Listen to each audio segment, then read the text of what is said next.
The Gift of the Magi. By O. Henry. $1.87. That was all. And 60 cents of it was in pennies. Pennies saved 1 and 2 at a time by bulldozing the grocer, and the vegetable man and the butcher until one's cheeks burned with the silent imputation of parsimony that such close stealing implied. 3 times Della counted it. $1.87. And the next day would be Christmas. There was clearly nothing to do but flop down on the shabby little couch and howl. So Della did it. Which instigates the moral reflection that life is made up of sobs, sniffles, and smiles, with sniffles predominating. While the mistress of the home is gradually subsiding from the first stage to the second, take a look at the home. A furnished flat at $8 per week. It did not exactly beggar description, but it certainly had that word on the lookout for the mendicancy squad. In the vestibule below was a letterbox into which no letter would go, and an electric button from which no mortal finger could coax a ring. Also appertaining thereunto was a card bearing the name Mr. James Dillingham Young.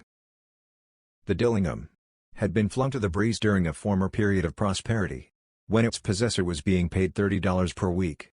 Now, when the income was shrunk to $20, though, they were thinking seriously of contracting to a modest and unassuming D. But whenever Mr. James Dillingham Young came home, and reached his flat above, he was called Jim and greatly hugged by Mrs. James Dillingham Young, already introduced to you as Della. Which is all very good. Della finished her cry and attended to her cheeks with the powder rag. She stood by the window and looked out dully at a gray cat walking a gray fence in a gray backyard. Tomorrow would be Christmas Day, and she had only $1.87 with which to buy Jim a present. She had been saving every penny she could for months, with this result. $20 a week doesn't go far. Expenses had been greater than she had calculated. They always are.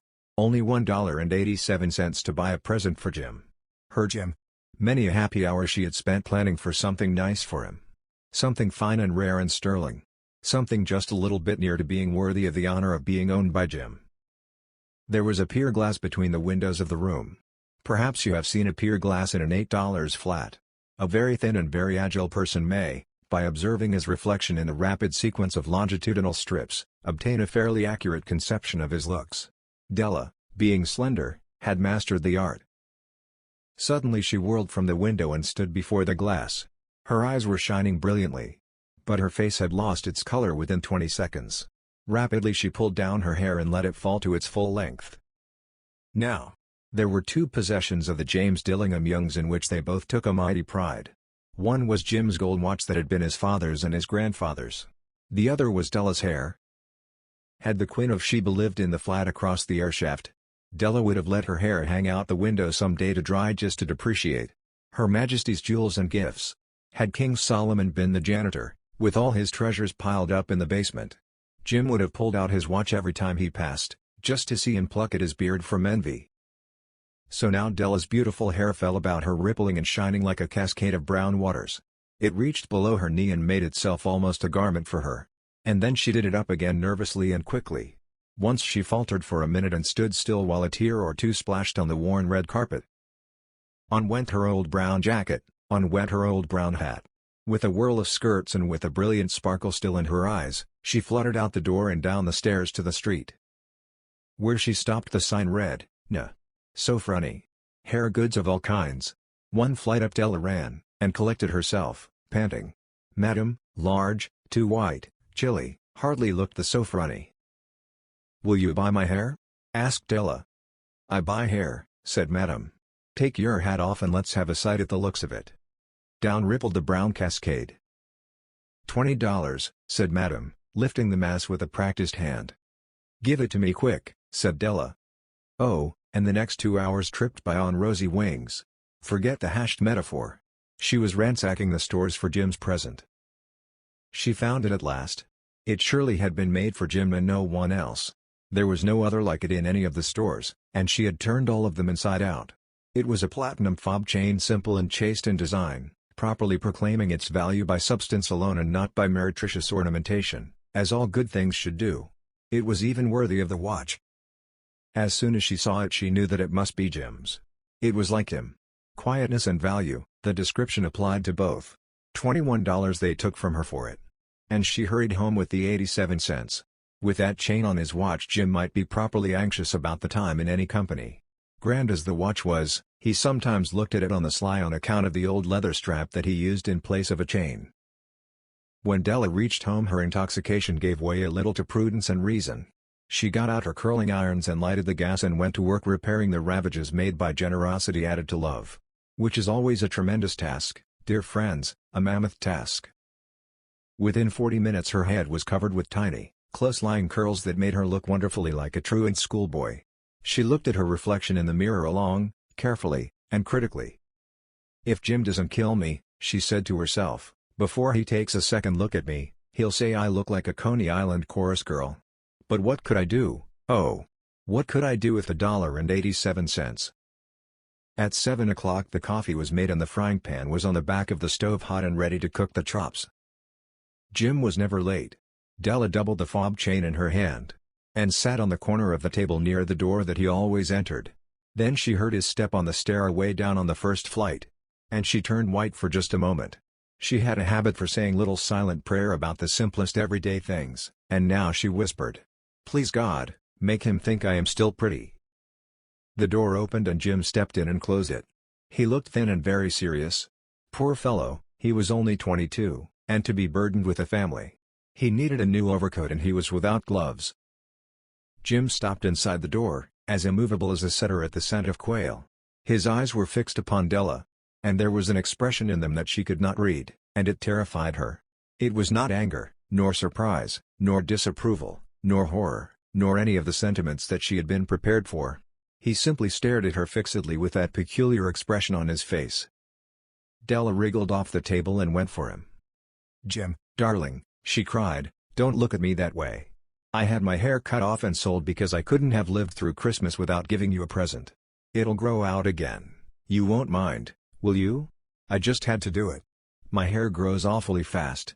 Say out Merry Christmas, Jim, and let's be happy. You don't know what a beautiful, nice gift I've got for you." "You've cut off your hair?" asked Jim, laboriously, as if he had not arrived at that patent fact yet even after the hardest mental labor. "Cut it off and sold it," said Della. "Don't you like me just as well, anyhow? I'm me without my hair, ain't I?" Jim looked about the room curiously. "You say your hair is gone?" he said, with an air almost of idiocy. "You needn't look for it," said Della. "It's sold.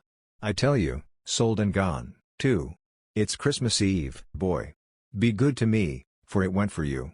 Maybe the hairs of my head were numbered," she went on with sudden serious sweetness, "but nobody could ever count my love for you. Shall I put the chops on, Jim?" Out of his trance Jim seemed quickly to wake. He enfolded his Della. For 10 seconds let us regard with discreet scrutiny some inconsequential object in the other direction. $8 a week or $1 million a year, what is the difference? A mathematician or a wit would give you the wrong answer.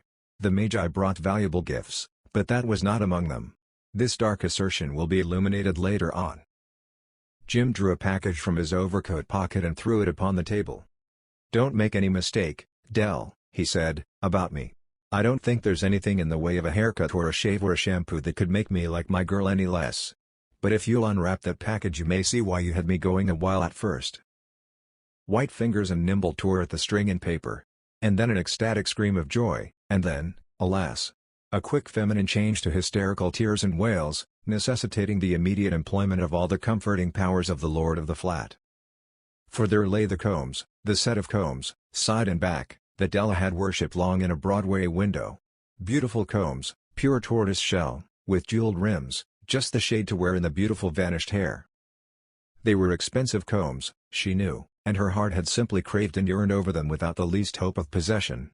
And now, they were hers, but the tresses that should have adorned the coveted adornments were gone. But she hugged them to her bosom, and at length she was able to look up with dim eyes and a smile and say, "My hair grows so fast, Jim." And then Della leapt up like a little singed cat and cried, "Oh, oh!" Jim had not yet seen his beautiful present. She held it out to him eagerly upon her open palm. The dull precious metal seemed to flash with a reflection of her bright and ardent spirit. "Isn't it a dandy, Jim? I hunted all over town to find it. You'll have to look at the time 100 times a day now. Give me your watch. I want to see how it looks on it."